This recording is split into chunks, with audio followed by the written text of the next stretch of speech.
नमस्कार, मैं हूँ गीता गुप्ता। एमवीटीवी समाचार में आप सभी का स्वागत है। आइए नजर डालते हैं आज की सुर्खियों पर।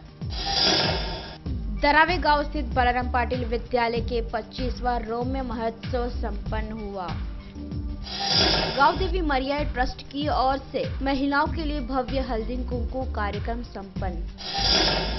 नवी मुंबई शहर के 29 गांव को स्वच्छ और सुंदर बनाने का धैर्य विधायक मंदा म्हात्रे ने बनाया है। मंगलवार की शाम को विधायक मंदा म्हात्रे ने दिवाले गांव के जेट्टी का दौरा किया, जिसमें कई कार्यकर्ता और मच्छीमार उपस्थित थे। विधायक मंदा म्हात्रे ने मच्छीमारों की समस्या को समझा और हल करने का आश्वासन दिया।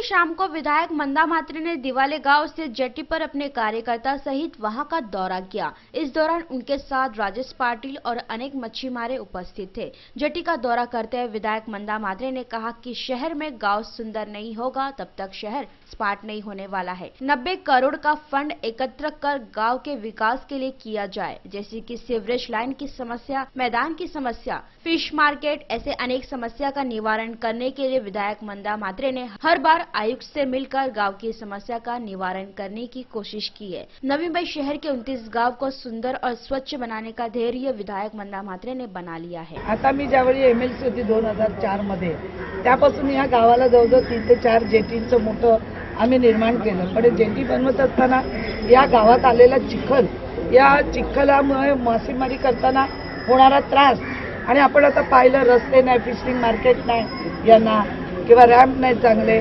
जवळजवळ आतापर्यंत मी या गावासाठी जवळजवळ 25 ते 30 कोटीपर्यंत मी खर्च केलेला आहे फिशिंगमधून, आणि आता सुद्धा 10 कोटी रुपये आम्ही फिशिंगमधून आणलेले आहेत की या गावासाठी स्मार्ट सिटीमध्ये स्मार्ट गावं निवडताना पहिला दिवाळा गाव निवडलेलं आहे। या ग्रामस्थांनी मला खूप सहकार्य केलेलं आहे प्रत्येक कामामध्ये, कारण काय होतं, काम करत असताना ग्रामस्थांचा सहभाग हा सगळ्यात महत्त्वाचा असतो, आणि तो महत्त्वाचा सहभाग या गावकऱ्यांना सुद्धा वाटतं की आमचं गाव सुंदर झालं पाहिजे, आम्हाला चांगले रस्ते मिळाले पाहिजे, कार पार्किंग मिळाली पाहिजे, फिश मार्केट मिळालं पाहिजे, अशा अनेकांच्या म्हणजे समाज मंदिर असते या गावाला, मोठं समाज मंदिर मिळालं पाहिजे, अशा अनेक समस्या गावांच्या आहेत। त्या सोडवण्याचं काम गेली 7-8 वर्ष मी इथे करत आहे।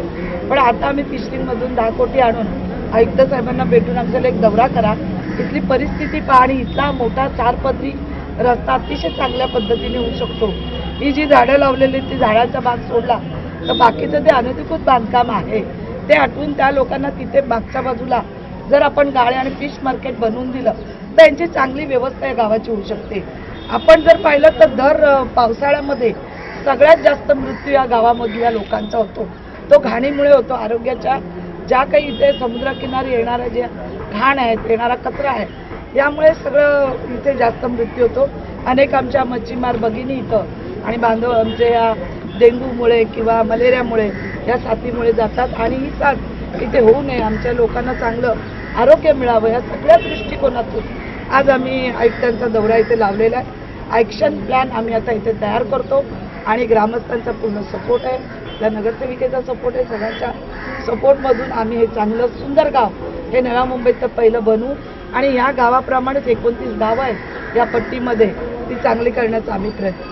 या शहरामधली गावं स्मार्ट करण्याचा निर्धार करण्यात आलेला आहे, आणि या मोहिमेअंतर्गत दिवाळे गावाची सर्वप्रथम आपण निवड केलेली आहे, आणि आज या दृष्टीने या दिवाळे गावामध्ये आज भेट झाली। त्या गावामधील समस्या ज्या बघितल्या, गावामध्ये अतिक्रमणाच्या समस्या आहेत, किंवा जे मच्छीमार बांधव आहेत त्यांच्यासाठी विविध सोयीसुविधा आहेत, या सोयीसुविधाचा अभाव, या सर्व समस्या बघितल्या।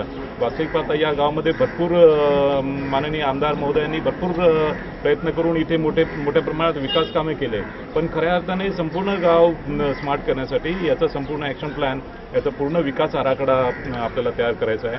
आजची जी पाहणी झाली, या पाहणीवरून विकास आराखडा तयार करण्यात येईल, आणि हा विकास आराखड्याची अंमलबजावणी करण्यासाठी विविध योजनेमध्ये जो फंड उपलब्ध आहे, सन्माननीय आमदार महोदयांचा पण आमदार फंडमधून जो फंड उपलब्ध आहे, फिशरीज डिपार्टमेंटकडचा फंड आहे, या सर्व फंड एकत्र करून या गावाचा संपूर्ण कायापालट केला जाईल। वीडियो जर्नलिस्ट प्रणीत के साथ राज चौहान, MVTV।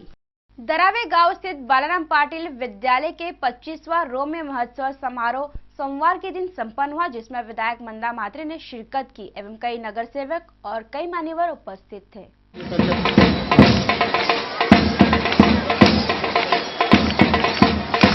सुस्वागतम सुस्वागतम सुस्वागतम सुस्वागतम।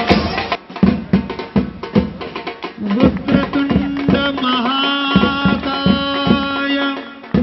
सूर्यकोटि समप्रभा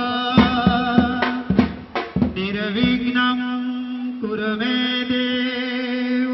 सर्वांनी टाळ्यांच्या गजरामध्ये या ठिकाणी अवकाशामध्ये उपग्रह या ठिकाणी सोडलेला आहे आणि या गुरुवर्य बालाराम पाटील विद्यालयाचा हा रॉकेट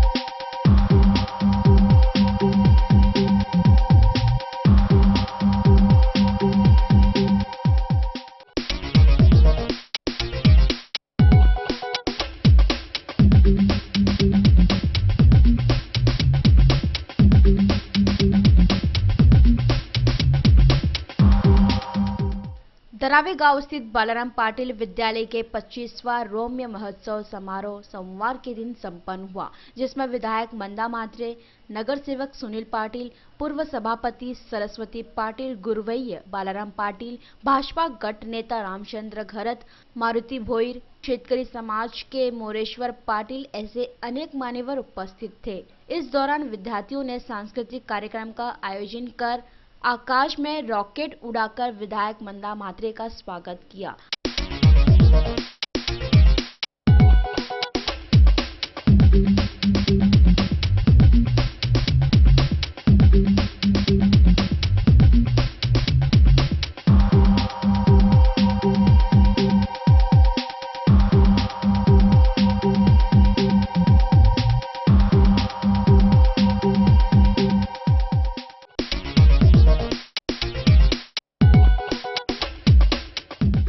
गुरुवैय बालाराम पाटिल इनके 27वां जन्मदिन भी मनाया गया। इस मौके पर गुरुवैय बालाराम पाटिल ने कहा कि वे अपने आखिरी सांस तक शिक्षा की दिशा में काम करते रहेंगे।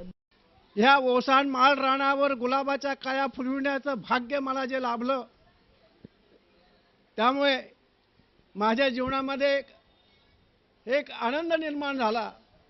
आपण पेरलं ते चांगलं उगवलेलं आहे। यामुळे माझं जे जीवन आहे ते मला खरोखरच फुलल्यासारखं वाटत आहे। अजून काहीतरी मला करता यावं यासाठी मी परमेश्वराला प्रार्थना करतो। मला आयुराग्य दीर्घायुष्य लाभो अशी मी प्रार्थना करून माझे 2 शब्द पूरे करतो। तो वही विधायक मंदा म्हात्रे, इन्होंने स्कूल के भविष्य के लिए शुभकामनाएं भी दी। मनात एक विचार आला की गुरुजींच्या एवढं आपल्याला आयुष्य लाभेल का। मला वाटतं व्यासपीठावर सगळ्यांनाच विचार आला असेल। आज या शाळेचा सगळा उत्सव पाहताना ते बालमित्रांनी जे कारगिल युद्धाचं जे करून दाखवलं, आताच आपले शहीद या वर्षामध्ये अनेक मुलं, मग ती साताऱ्याची असतील, देशातली असतील, वेगवेगळ्या राज्यातील असतील, अनेक मुलं आज आपली शहीद झालेली आहेत आणि त्यांच्यासाठी आपण इथे मानवंदना पण दिलेली आहे। पण ही लोक सरहद्दीवर आहेत म्हणूनच आपण सुरक्षित इथे आपलं जीवन जगू शकतो आणि त्यांची आठवण या शाळेने ठेवल्याबद्दल मी मनापासून सगळ्या प्रिन्सिपल, शिक्षक, शिक्षिकाला धन्यवाद देते की त्यांनी आपल्या जवानांची आठवण ठेवून ही जी शाळेची सुरुवात केली। अतिशय सुंदर कार्यक्रम एक 5 मिनिटाचा झाला।